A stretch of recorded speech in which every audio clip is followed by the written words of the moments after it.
It's one small step for man, one giant leap for mankind.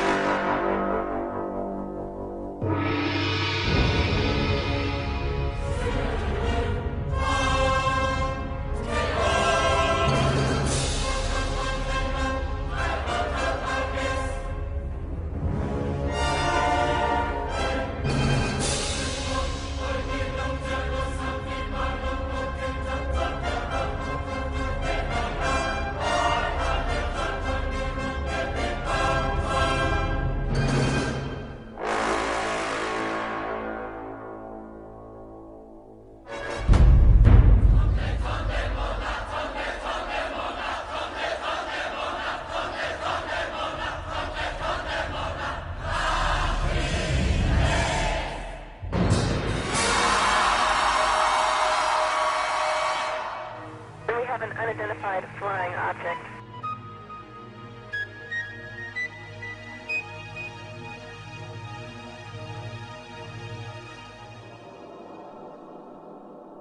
Did it really happen? Did man really walk on the moon, just as Kennedy had challenged NASA to do?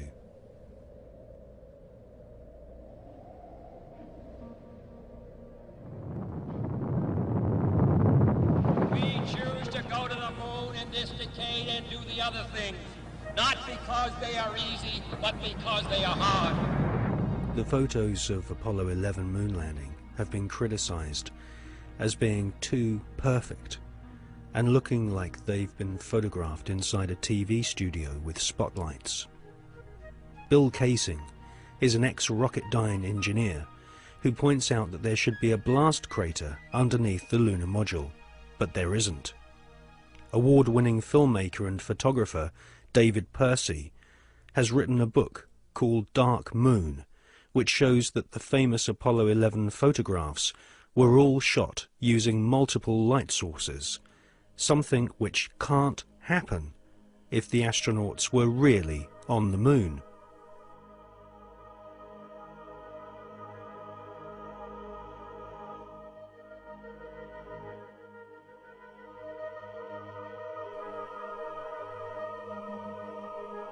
Jim Collier, an American investigator, has pointed out that the lunar module was far too small for 2 astronauts in full spacesuits to maneuver around inside. Jim Collier also believes that some of the footage showing the lunar module blasting off from the moon's surface has been filmed using a rotating model, just like the special effects techniques Hollywood blockbusters use today.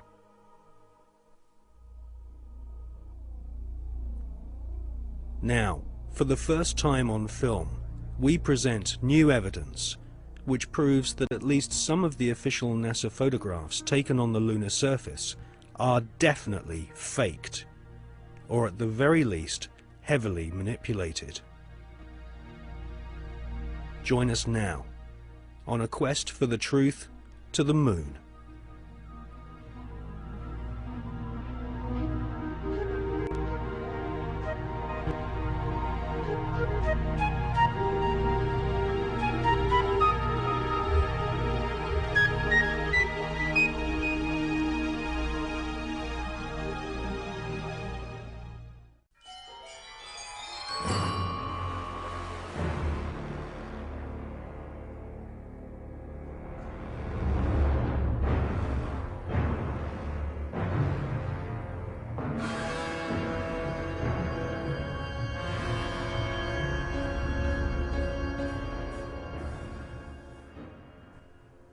In this film, we shall not only prove beyond all reasonable doubt that many of the official NASA images of lunar exploration are fake, but we shall also examine the motives for the biggest lie put before the world. Why did NASA repeatedly fake lunar images and photographs? Why did NASA stage lunar expeditions which did not happen? The answer will surprise you. It can be summarized in just 2 words: money and UFOs.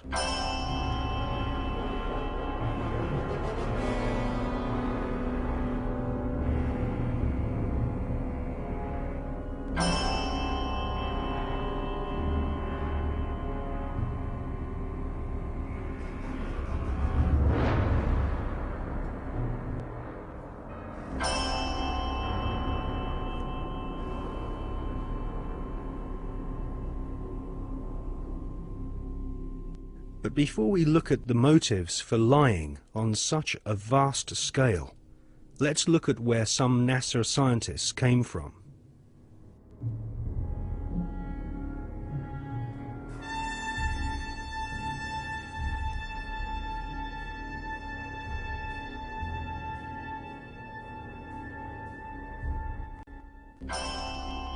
Peenemünde, Nazi Germany.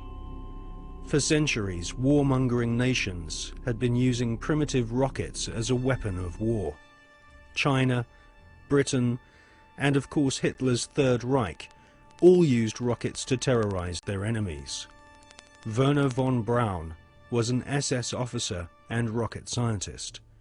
His team at Peenemünde designed the first cruise missile, the V-1 Doodlebug.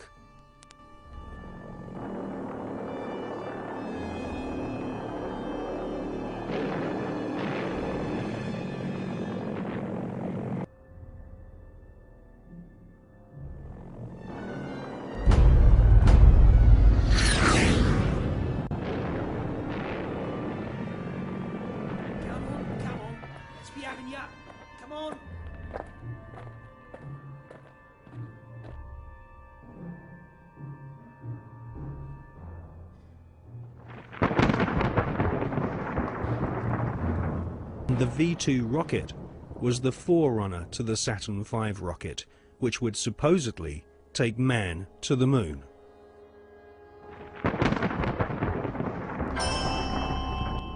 At the end of World War II, the American government were desperate to get hold of the Nazi rocket weapons, which had wrought havoc on the innocent people of Britain. The American government launched Project Paperclip, which secretly changed the war criminal files on Wernher von Braun and his colleagues. Files which described these SS officers as an ardent Nazi were changed to read not an ardent Nazi. Wernher von Braun, his team, and the rocket factory at Peenemünde, which had terrorized Western Europe, was transported to the USA, lock, stock, and barrel.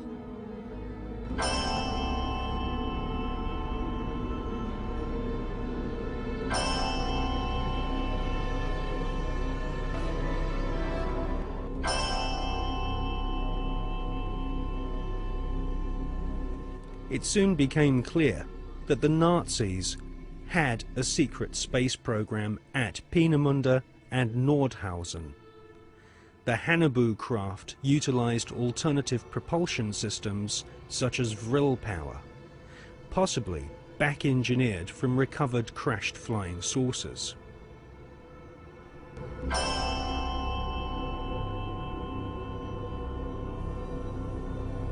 Prescott Bush was the grandfather of today's George W. Bush.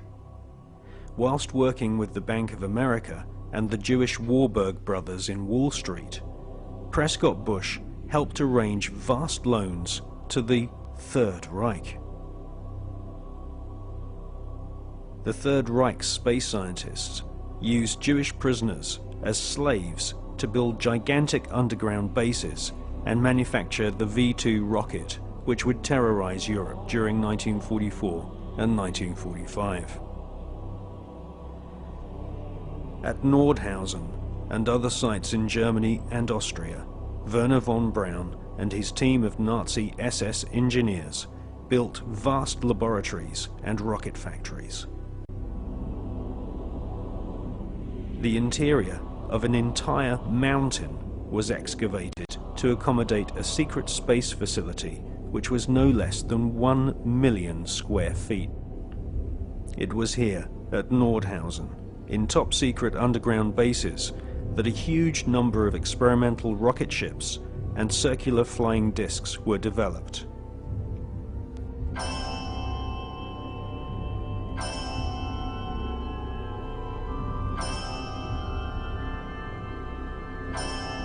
The prototype V-7 craft was powered by engines manufactured by BMW. The V-7 used 12 BMW 028 engines, which were powered with helium. Radical fuselage shapes were developed, which would later lead to the emergence of stealth aircraft and the cruise missile.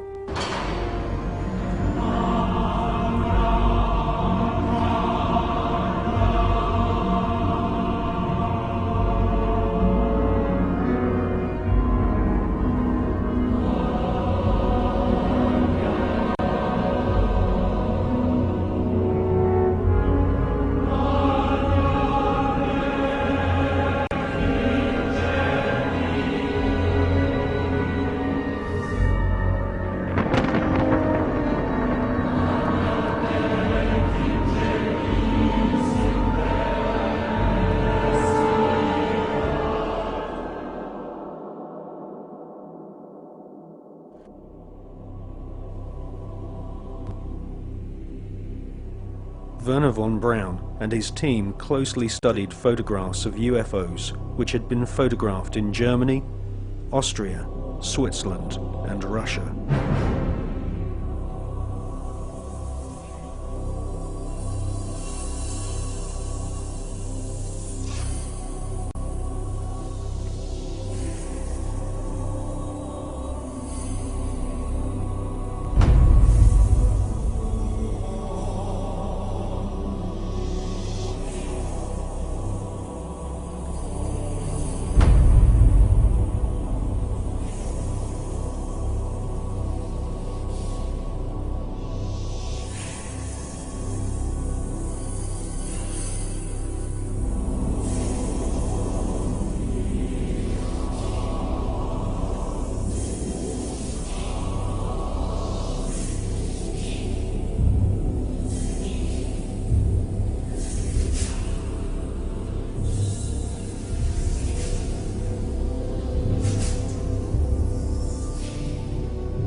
These unidentified flying objects inspired the development of Nazi flying discs. After World War II, the underground base at Nordhausen was rebuilt in the Mojave Desert, a place we now know as Area 51. A tremendous sighting took place, and I'm just completely baffled right now. So is Mr. Anthony Hilder. Example of one of the many objects seen regularly in Las Vegas. Very bright object, just basically hovering over Las Vegas, 5:30 p.m. Cylindrical object, a craft.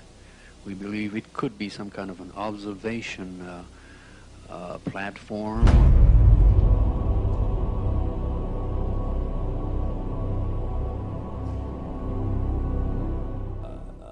The volume of evidence is that the space program that appears on the television news and has done these last few decades is actually only there as a movie to hide the real program, which is actually exploring things that these guys already know are there. There's this secret agenda in which advanced knowledge that people in general never hear is passed on to the chosen ones that are chosen to have this information and to move it through the generations. The agenda for centralized control and all that stuff. And then there's the movie, which is there to hide all that. And the movie is the official version of events that pours out of the television. They're being sold a cover story to hide what's really going on, not just in terms of the space program, but in every area of our lives. I mean, what is the more classic and obvious cover story than weapons of mass destruction, we've got to go and get them? And clearly, you know, we see it was a cover story now. If you had a brain, you could see it was before. I've said in my latest book, Tales from the Time Loop, that we're looking at the Fourth Reich. And then I put under that brackets, or a continuation of the Third, which never ended. People have no idea in the general population, because no one tells them, of the fundamental connections between the Nazis. The people now think, oh yeah, the Nazis have gone, and the American administration. First of all, the Nazis were funded out of Britain and America. Why is it that they were taking their wages home in wheelbarrows during the Weimar Republic? Germany was in economic catastrophe. A few short years later, they have a war machine that's taking on the world. How did this come about? Anyone else? Well, let's ask the Bush family. Because, and this is not just me, other researchers have come up with this, and a guy called John Loftus, who is he runs the Holocaust Museum in Florida, that Prescott Bush, who is the grandfather of the present president, he was a major executive of the Harriman Empire in America.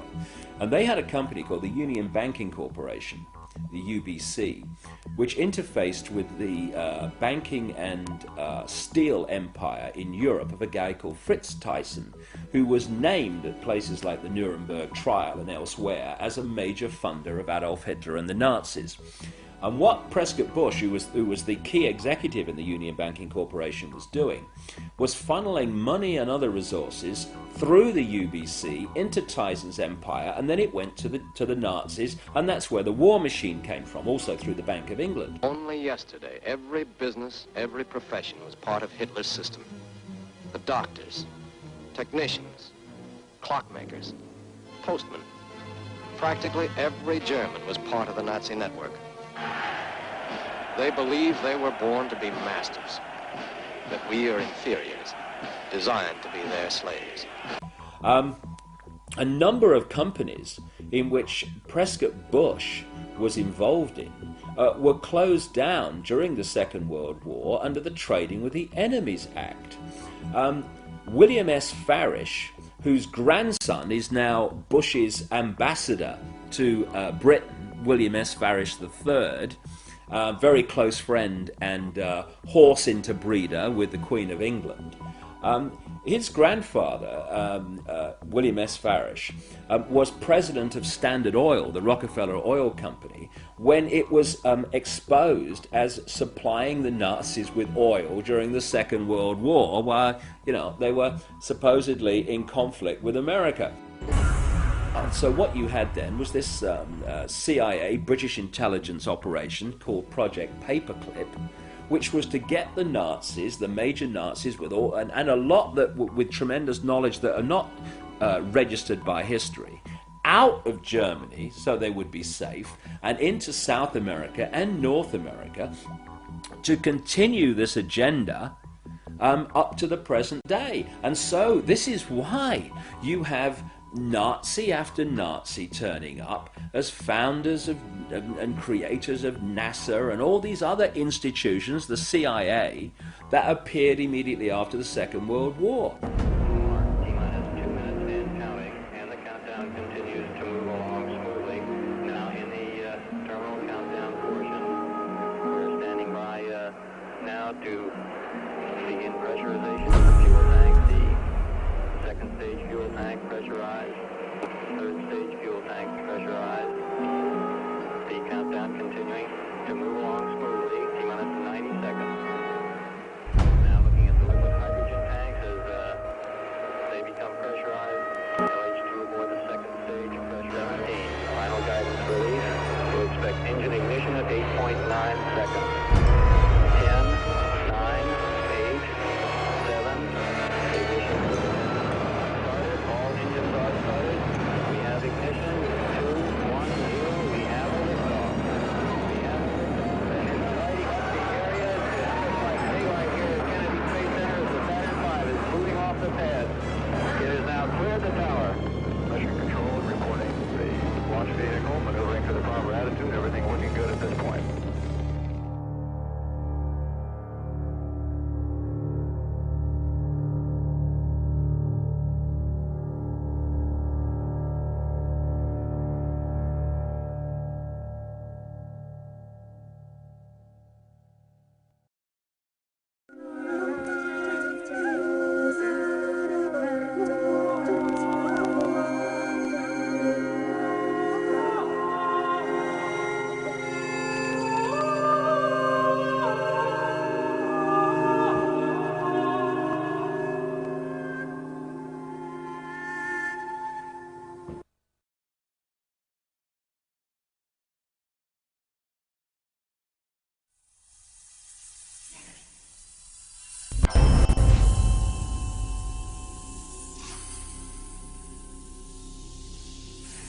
In 2003, the skeptical magazine Fortean Times claimed that no such craft or Nazi secret space program had ever existed.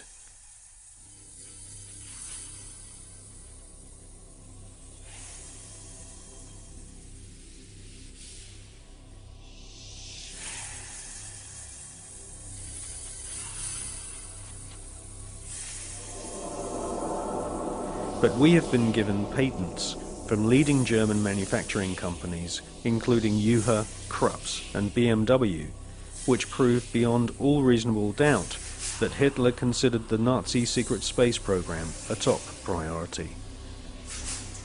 and more than 15 billion Deutschmarks were spent developing craft of all shapes and sizes. Secret memos from SS officers revealed that Wernher von Braun and Hitler both believed that there were alien civilizations in the universe, and it was their intention to not only conquer all nations on planet Earth, but to also colonize the moon.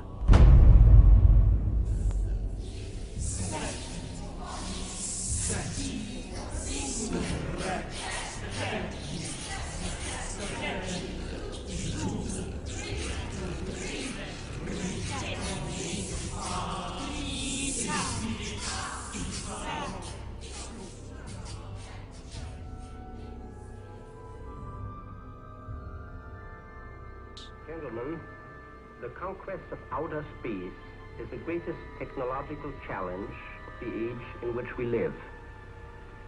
The first decisive step in the conquest of space will be the placing of an object into an orbit wherein it will indefinitely circle the Earth. 1954. Sputnik 1 shocks the world and puts the USSR way ahead in the Cold War. Sputnik 2 takes a dog into space, the first living creature to leave the face of planet Earth. Russia then shocks the world by sending an unmanned probe to the moon. Meanwhile, the US Army plan Project Horizon, a plan to colonize the moon with Americans. This plan was soon abandoned when the true nature of the hostile environment of outer space was discovered by American and Russian scientists.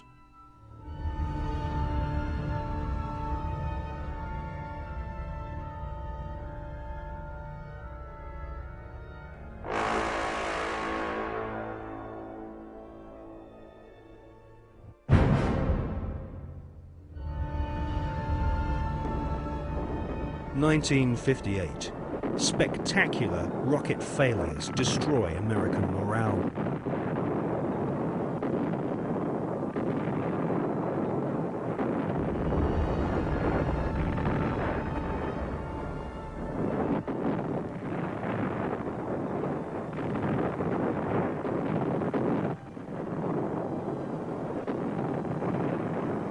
The Explorer 1 space probe confirms planet Earth is surrounded by dangerous radiation. Radiation so powerful that it could cause nausea and cancer. The Van Allen radiation belts and solar particles from the sun are extremely hazardous to humans. Space is also full of micrometeorites which can rip through spacesuits and metal in the blink of an eye. Meanwhile, Russia celebrate getting the first man into space, Mr. Yuri Gagarin.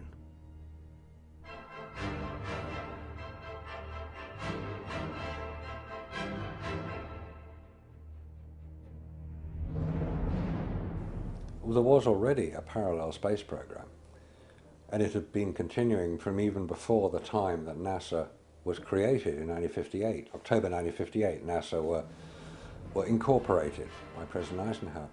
The secret space program was run by the Department of Defense. It took its original form in Project Horizon, which was established in 1959, the habitation of the colonization of the moon. The reason for that was that whoever controlled the moon controlled the Earth. If you could launch rockets from the moon onto your enemies on Earth, they couldn't possibly retaliate, therefore you had the upper hand. There was a serious attempt, certainly a serious investigation, to put man on the moon and keep him there. So the secret parallel space program continues to this day.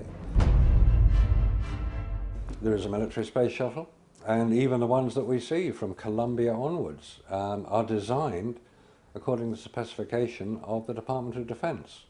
if you look at them, they will carry spy satellites into orbit.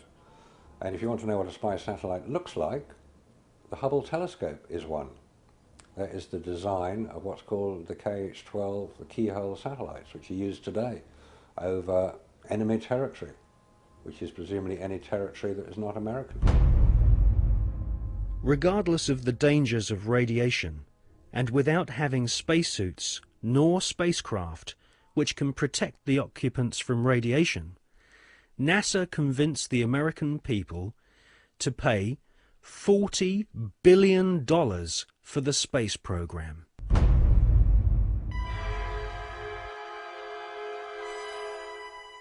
The most lethal forms of radiation, of course, are at the higher end of the spectrum. That's gamma rays and X-rays.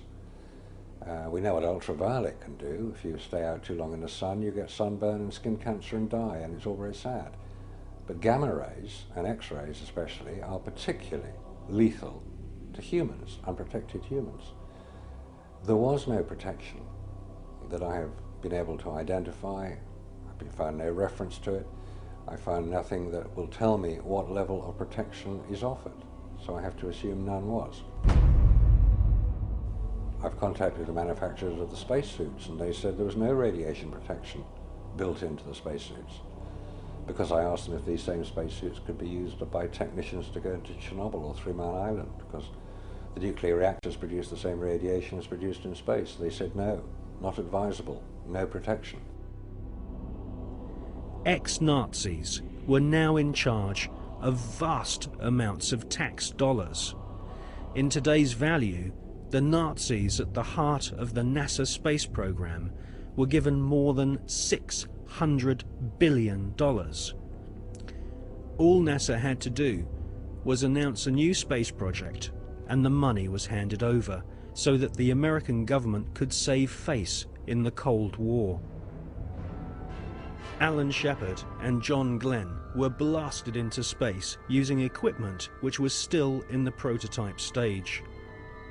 John Glenn reports UFOs to Mission Control, which he describes as looking like fireflies, similar to the Foo Fighters reported by pilots during World War II.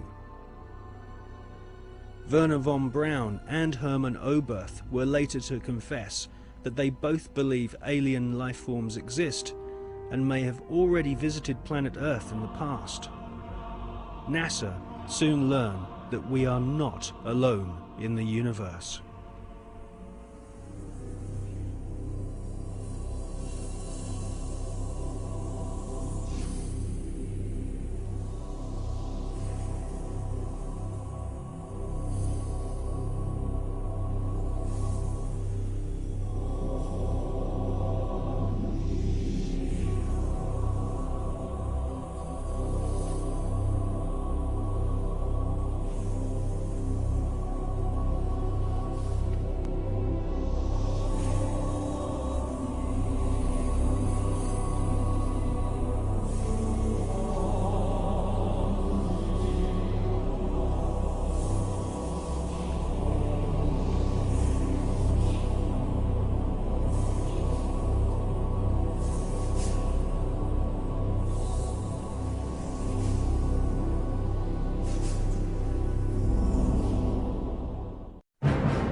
In Jonathan Eisen's excellent book, Suppressed Inventions, he interviews Wernher von Braun's mentor and teacher, Dr. Hermann Oberth. Dr. Oberth makes it quite clear that he has studied the aeronautic performance of UFOs.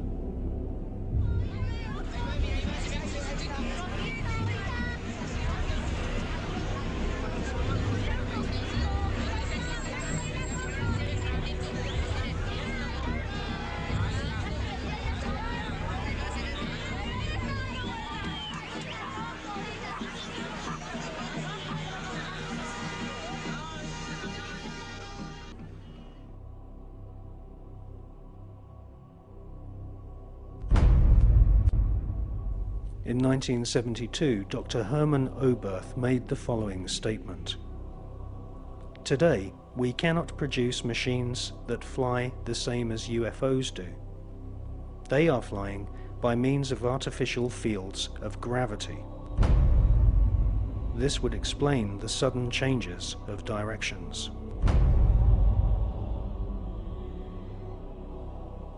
This hypothesis would also explain the piling up of these disks into a cylindrical or cigar-shaped mothership upon leaving the Earth, because it is in this fashion that only one field of gravity would be required for all the flying saucers. Dr. Oberth then added, "We cannot take credit for our record advancement in certain scientific fields alone. We have been helped, and we have been helped by the people of other worlds."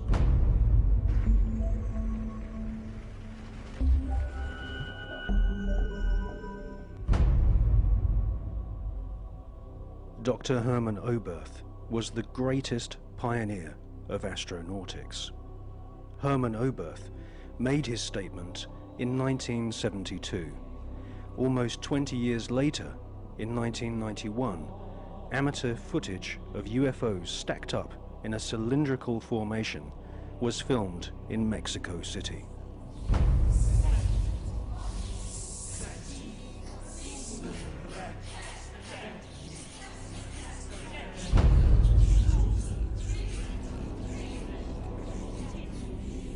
It's a monopoly that is being conducted through science about the possibilities of finding life in a different planet or satellite in the space. We have many other reasons to believe that NASA has been lying in every respect. It's very difficult to know if the politicians know the real truth or not. We know that there is government inside the government.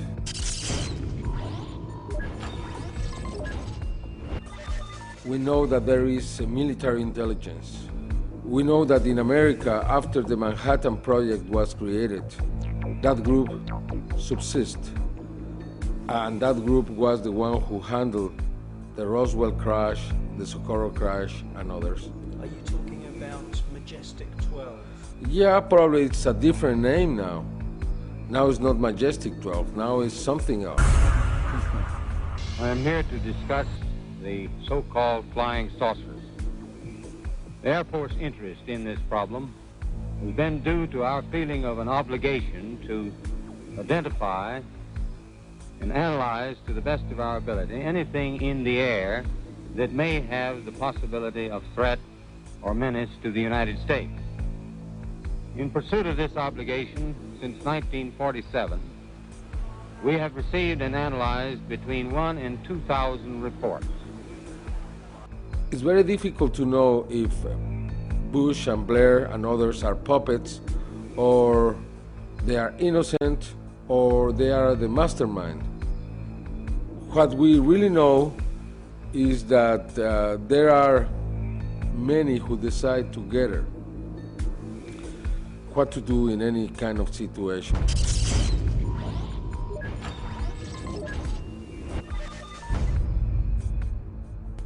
The Russians now have a very different policy around this phenomenon.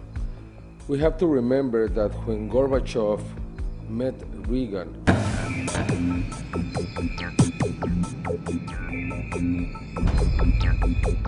many times he asked about the technology that the United States have obtained from the others, and always Reagan joking replied to Gorbachev, "What did you do with it too?" They never said we are speaking about alien technology, but many times they spoke about the other technology. And we know that Gorbachev renounced to the race, the Cold era, because he learned that the United States had technology from these beings. From the Greys. From the Greys.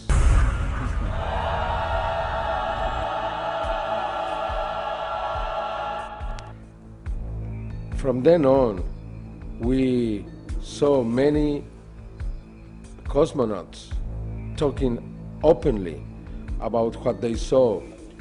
We have different videos recorded by these cosmonauts where you can see strange things floating in the space.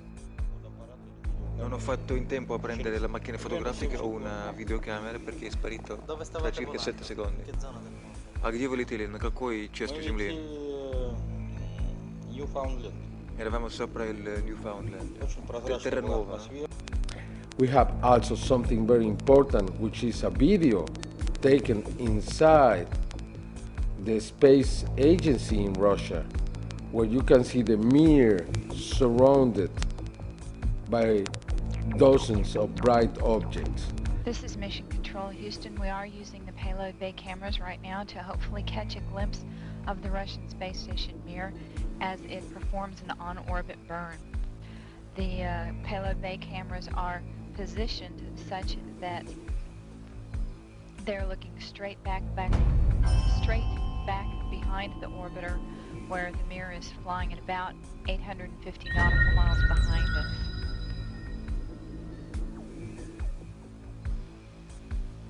No joy from here, sorry. Hope it was a good one, though, for our friends.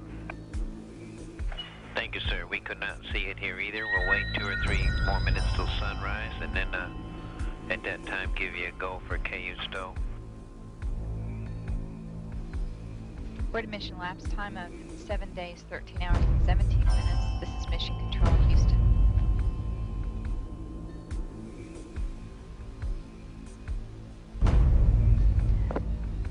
The Mir space station is now visible. Yeah, we do see something flashing visually, but we're not sure that might be...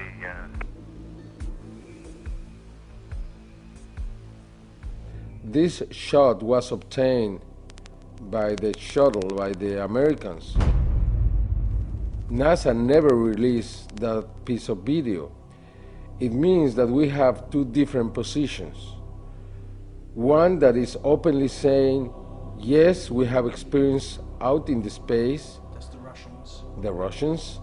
And we have the other, which is the NASA explanation that there is nothing in there.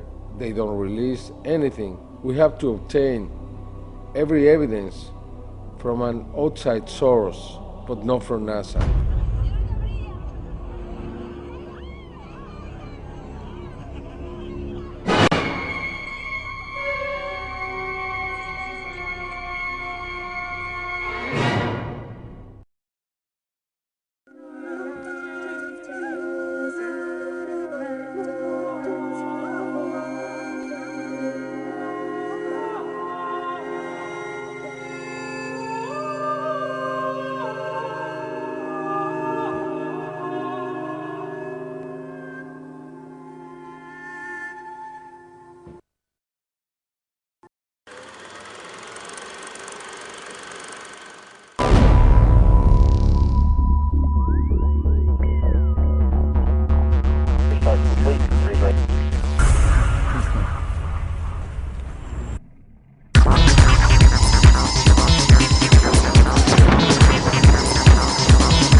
There are creatures living in outer space.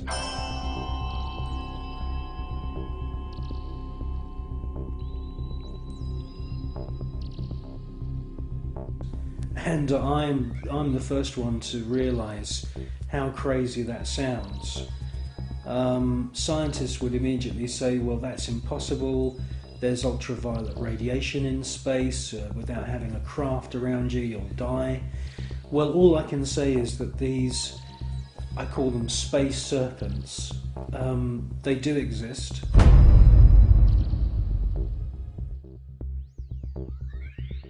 They've been filmed by Story Musgrave, who's a senior space shuttle commander. He's been with NASA for 30 years. He's seen one of these space serpents on 2 occasions. He's filmed it on 1 occasion.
They've also been filmed from the ground, flying around in the upper atmosphere.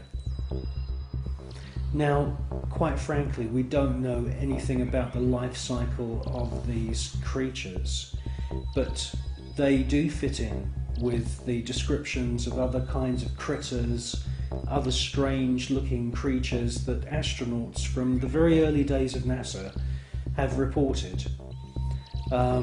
I suspect that they use some form of photosynthesis, and I suspect that they hydrate themselves by flying in the upper atmosphere of planets. One important thing I must say though about these space serpents is that there are about 7 or 8 very, very important ancient sites, temple sites on planet Earth, most notably in Mexico. And these temples are dedicated to the memory of flying serpents. And this is what we see in this footage, is flying serpents. There also seems to be a very interesting relationship between the flying serpent and these small luminous spheres.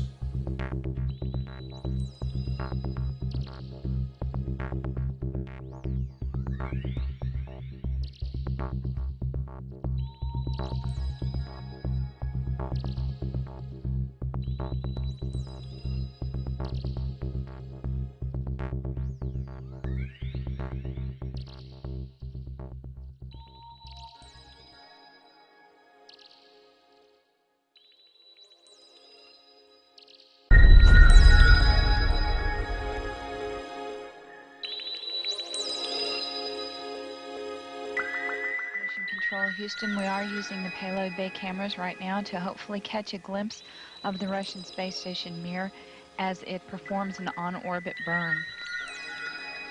Though it will be difficult to pick Mir out from the stars as they pass behind us, the payload bay cameras are positioned such that they're looking straight back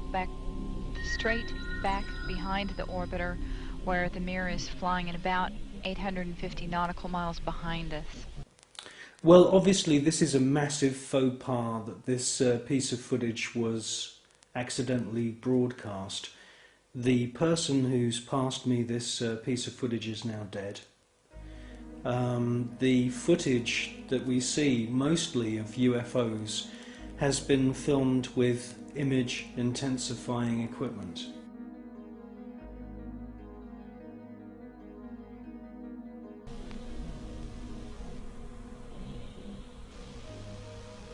No joy from here, Story. Hope it was a good one, though, for our friends. Thank you, sir. We could not see it here either. We'll wait 2 or 3 more minutes till sunrise, and then at that time give you a go for KU Stowe.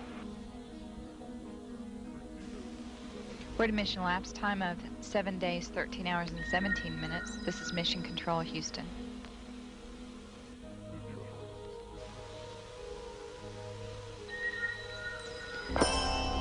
The Mir space station is now visible on the far left-hand side of the screen, about an inch from the bottom of this particular picture.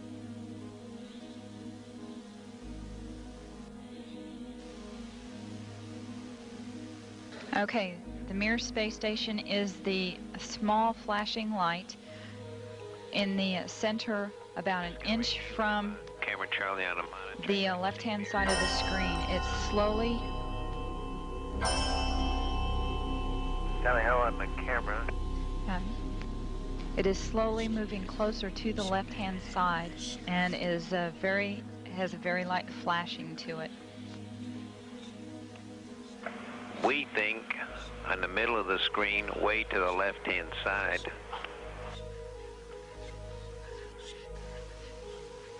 We think you can see a flashing light just a little bit to the left of the center of the screen, very faint.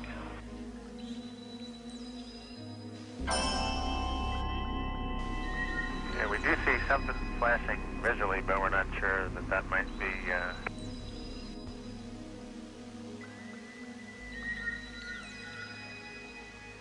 This is Mission Control, Houston. Once again, we believe we were just able to spot the Mir spacecraft as it flies about 850 nautical miles behind us.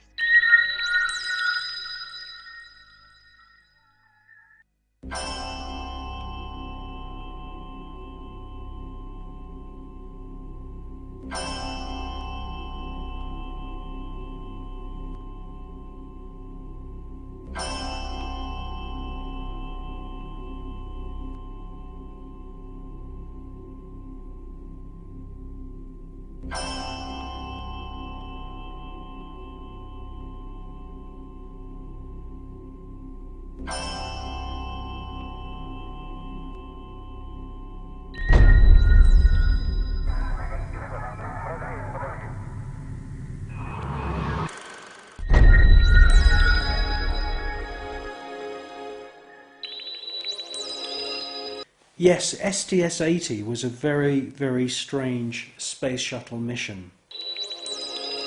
What we see is a lot of activity. It can't all be put down to natural phenomena. James Oberg at NASA and all the other pundits at NASA would love you to believe that these are all ice crystals and space junk and debris. Quite frankly, if there was that amount of debris, that sheer number of shooting stars flying around in close proximity to the space shuttle and the Mir space station, it would be not safe to put craft up into space. A piece of rock just a few millimeters across, travelling in the opposite direction of the space shuttle, would rip through the entire structure of the space shuttle and cause a fatal accident.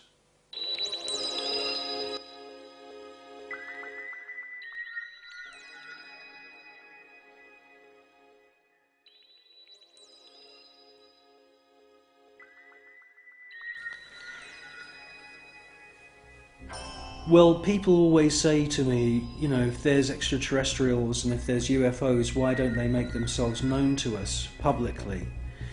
Well, I think with the space shuttle mission STS-80, that's exactly what they did do. You see objects which are out of focus, or they are transparent in some kind of way. And the first one comes from behind the space shuttle, comes into the field of view, and they make their way to the upper atmosphere. That's at least what it looks like. It's joined by many others, and you get a kind of rough circular formation appearing. And then you get the piece de resistance. The last orb comes into the center of this formation, and as soon as it finds its position, it lights up. And then you can see a sort of dance of lights around this formation. Now, this suggests to me incredible intelligence. It suggests to me that they are saying, look at us, look how clever we are. And it's an astounding piece of footage.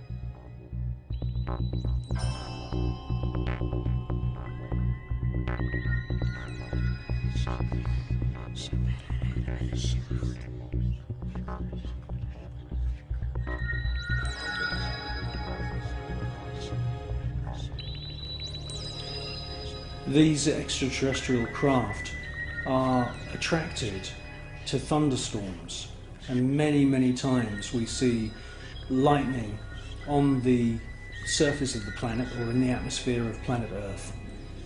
And as soon as these electric storms start, the UFOs swarm into the area. It's almost as if they're harvesting the electromagnetic energy within the atmosphere. And in actual fact, there are unseen forces in the atmosphere, etheric flows of what the German scientist Wilhelm Reich described as orgone energy.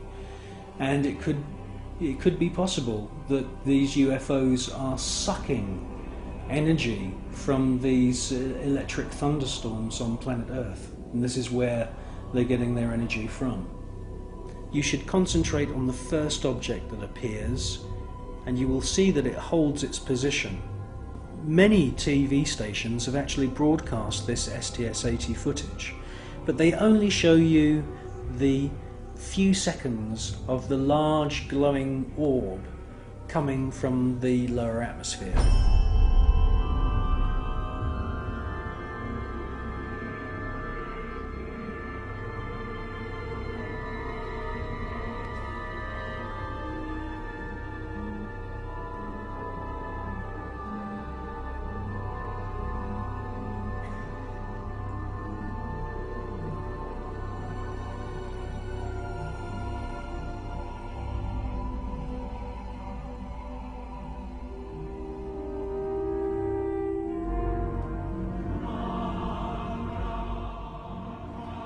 The cameraman who's operating the space shuttle camera is fully aware that the first object has held its position, and after the large orb has ascended from the lower atmosphere and the shuttle is moving away from the scene,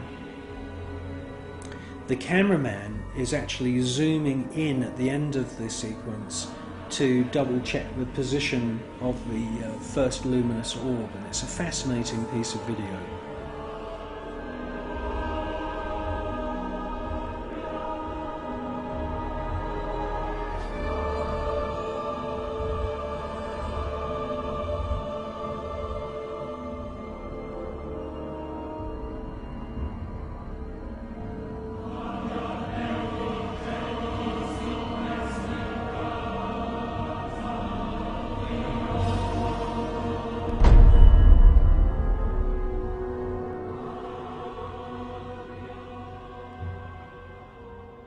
A few years ago there was an astounding book published. It's called The Day After Roswell, and it's written by a gentleman called Philip Corso, who's now dead. He had a military career that lasted more than 20 years, and during that time he served at the White House, and then he was a senior official at the Pentagon. And in this book, which is an astounding book, he clearly says that there is a war going on in space.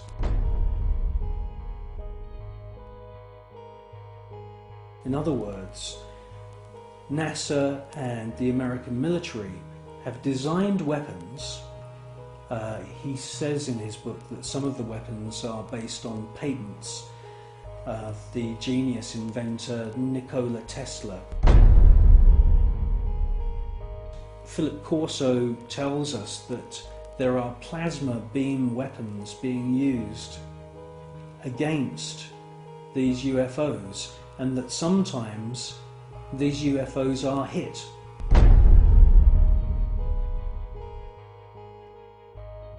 A special team then travel out to wherever it is in the world and collect the wreckage. Now, from the wreckage, they back engineer any useful technology.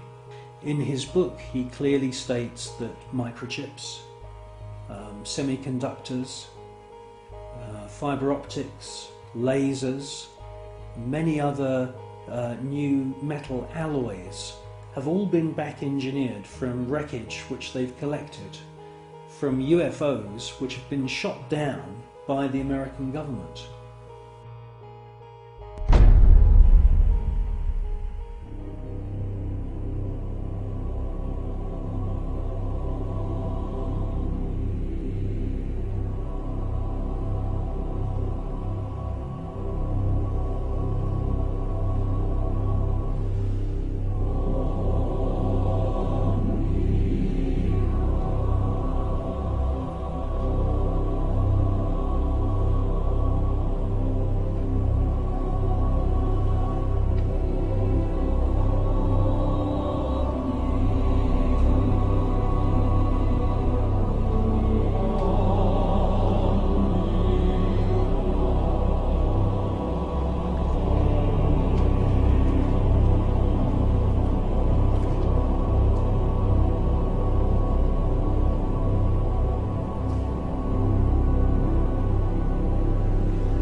I believe that what we're seeing with the footage from Space Shuttle mission STS-48, that we are seeing several intelligently controlled extraterrestrial craft.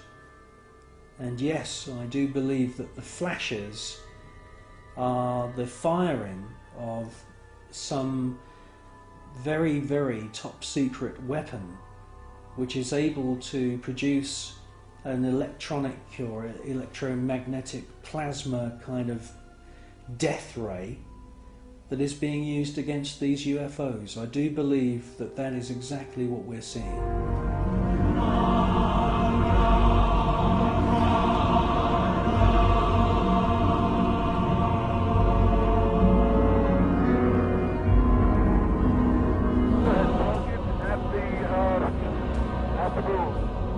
The tether has broken. It is going away from us. Get it on the TV.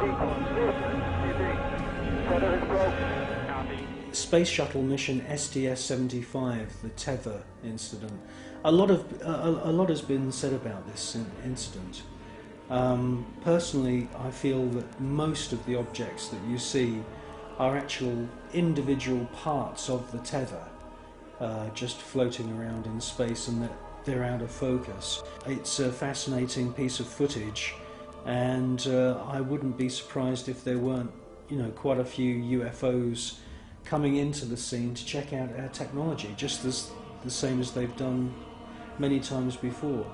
The crew can see the tether and see the satellite. It's beautiful.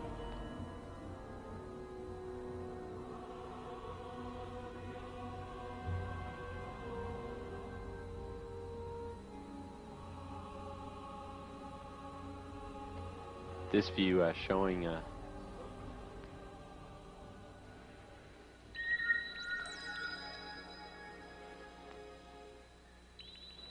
the satellite. Again, just moving into sunrise. 81 nautical miles now from Columbia.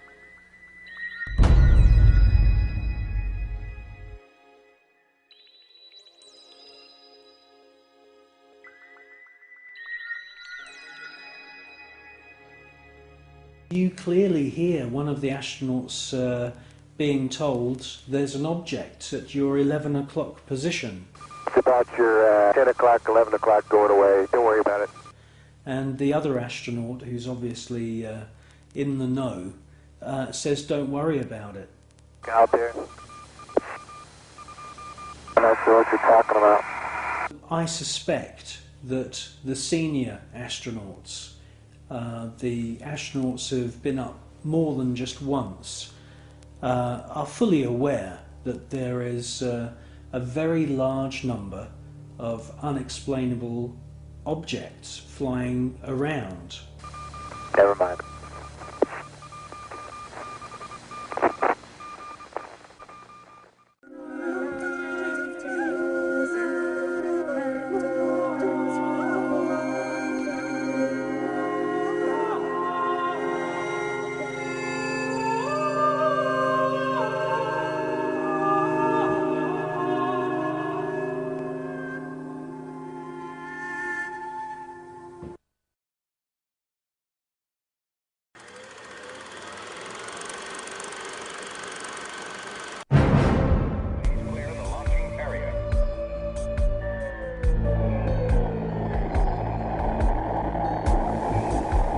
NASA spent gigantic sums of money during the 1960s, but most of it was spent on the ground, not in space.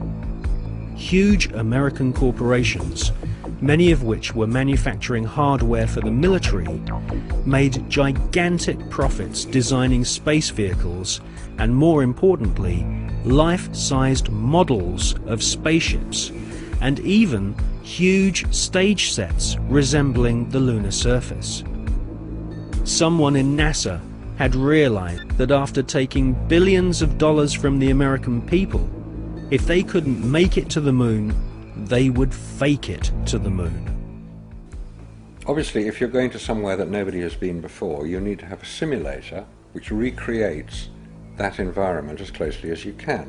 If you're going to the moon, you recreate the surface of the moon. And here we see a section of the lunar surface created. It's about 30 foot high, 30 foot long, 35 foot long. Scale is given by the two people standing in front of it. There were plenty of simulation exercises, but the point is, and this should be taken into account in virtually everything that is discussed with the Apollo program, 400,000 people may have worked on the program in total, but none of them had a need to know more than his own job required. The people who were making the rockets didn't know what the people who were making the spacesuits were doing, and because they had no need to know about that. Their job was to make the best models and the best simulation of the lunar surface that they could. And if we come up to this picture here, we see the three scales on which these models were built. We have here the whole moon as one unit. It stands about 20 foot high. We have here behind it a section of the surface of the moon. You'll notice it's curved. And here we have a more detailed section of the lunar surface. What you're saying is that the images which we're told show a camera pointing out the window of the lunar module as it's coming into land on the moon could well have been filmed previously using these large-scale models. That's right. It could well be that what we are looking at are films of realistic models. We have no means of knowing if they were actually taken on the lunar surface or whether what we're watching is part of the simulation exercise and the training exercise. And you'll notice here on these models there is a camera track. A camera starting at this end, coming down here, would approach the moon or appear to approach the moon and become ever closer towards it. It's exactly what you would expect to see if you were flying to the moon. This is a simulation rig that was built. This is the command and service module of the Apollo program. And you'll notice that the window here looks out onto a block here. And there's another one here. They're curved. These are the screens onto which the lunar surface was projected as the craft made a simulated approach towards the lunar surface. Is what we're seeing a mixture of fact and fiction? It is fact. It is fiction. It's mixed together. It's hard to separate them until you examine it closely. If a spacecraft is in deep space, the only possible explanation for a light seen through the window of the spacecraft is the sun. It's the only bright light in space. If it's not the sun, then it has to be some other artificial light, which implies that that particular image is possibly fiction. July 1961. NASA was soon being criticized for the flimsy construction of their hardware. The first orbital capsules did not even have windows in them for the astronauts to look out of. One of the most vocal critics was one of NASA's most respected astronauts, an all-American hero named Virgil Gus Grissom, who almost drowned when recovery helicopters were unable to lift his space capsule from the sea. After a successful journey into space, Gus Grissom almost died through NASA's bad planning. Or was this an early attempt to silence Gus Grissom?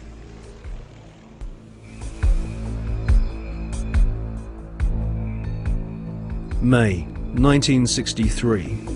Astronaut Gordon Cooper experiences re-entry problems in his Faith 7 rocket ship. 7, 6, 5, 4, 3, 2, 1. Roger, and lift off, and the clock is operating. Start the clock. Take my 7, base 7 on the way.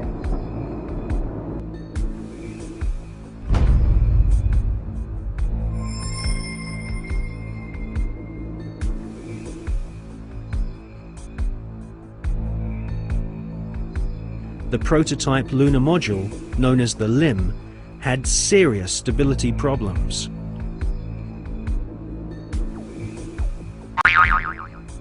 At this stage, there was no guarantee that even if NASA managed to get a spaceship orbiting the moon, they could land safely without killing the crew.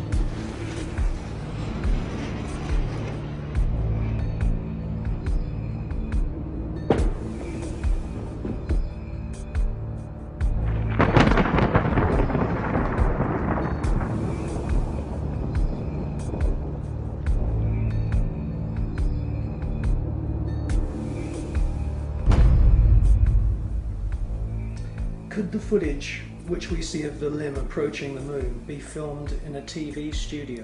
It was filmed in a TV studio. There's absolutely no doubts whatsoever about that. And the way that this film was created was by the use of models. There's nothing secret about the models. They exist. You can go and see them today. The models were very lifelike, very realistic. There is one that is a life-size model. It's in Flagstaff in Arizona.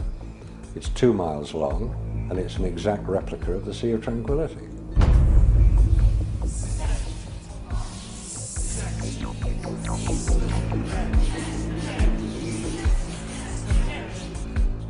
The photographs were used to create from those images the replica of the Sea of Tranquility, so that if it was flown over in a helicopter, it would appear as if it was a spacecraft approaching a similar area to land. So yes, all the scenes of the lunar surface were filmed on Earth.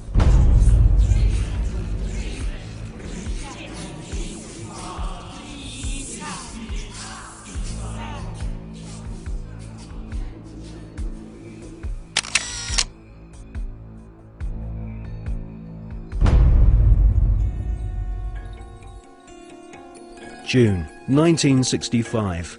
Gemini 4 is launched and the first man walks in space. Flight departure started. I'm going to drag it a little bit so I don't want to fire the gun yet. Okay, I'm out. Okay, now,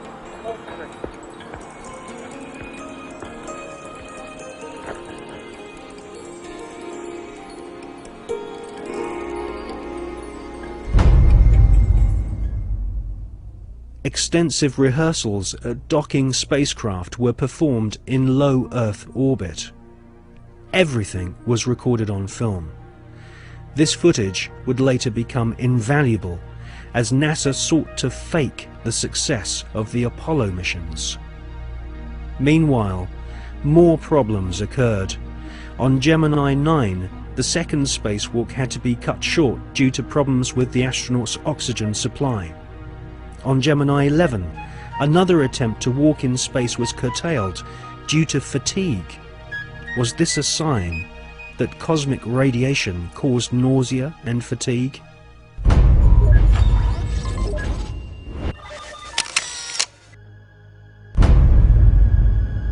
NASA could not risk the public humiliation of having brave astronauts crashing to their deaths on the lunar surface broadcast on live TV.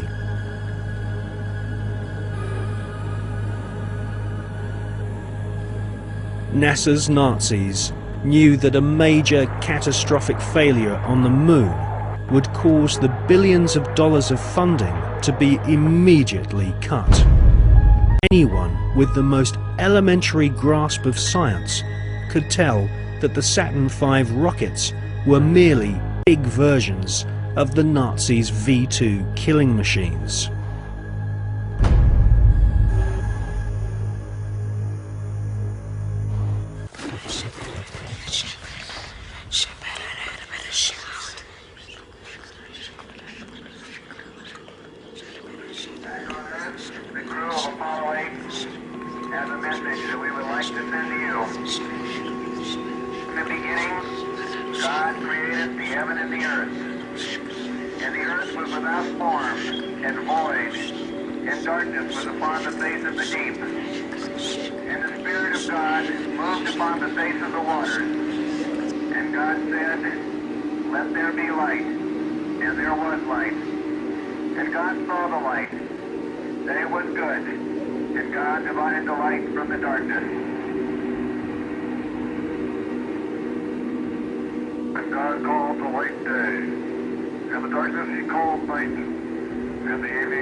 It is wrongly perceived by the mainstream media that there has never been an official report of a UFO by any NASA astronaut.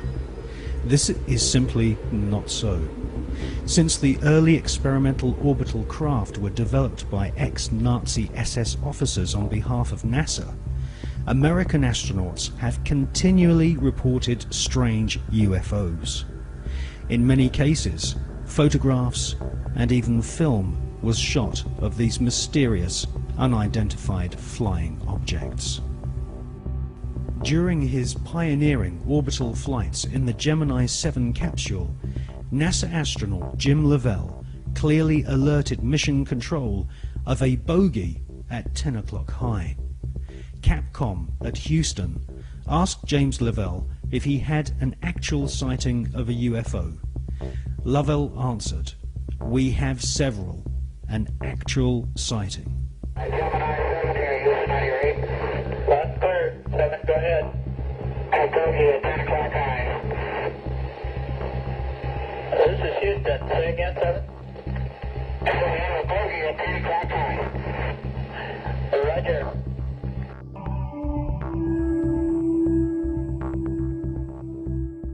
On the 4th of June 1965, astronaut James McDivitt reported seeing a cylindrical-shaped craft.